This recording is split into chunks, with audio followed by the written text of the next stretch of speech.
Kira Hoever. Overal ela bij bom.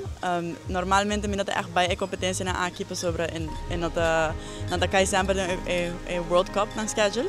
Pero eigenlijk ela bij net patrasi onde World Cups ando meeting een seguinte en 12 maanden robe, dus er me decidi toch bij een tiki last minute. Também pas sobre minat quer competencia ding in região aqui. Minat echt competente hobby mas região dus Panamericano so. Andora na bisa mi ko tata um Panamericano medim, mi tenho que ir cerca, mi po lograr in the schedule. However, dat is sempre planear cabo com milo no perform 100%, por sobre milo cabe bem back de competência promeke so aqui. Anda assim na minha toch wel me dá bastante surprise com mi curva, dat me reageer mi hodi lo que me quero com milo reageer.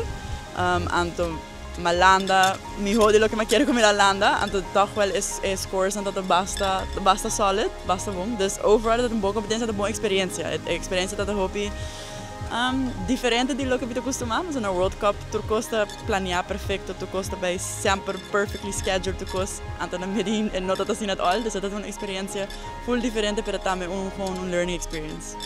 Aqui 12 maanden met na China para a seguinte World Cup, en dat is met die maand naar Singapore. Eigenlijk ook met een 4 dagen af, door met een competência back-to-back. Dus ik coach samen coach Esther, en samen we zetten met 4 dagen af, laten we para recuperar um rato. En dat is dus met de in China, semana trempang para me por costumar que horário que tu cos, en dan na atrobe trainen dat we começar a subir. Dus começando por de Jaluna basicamente.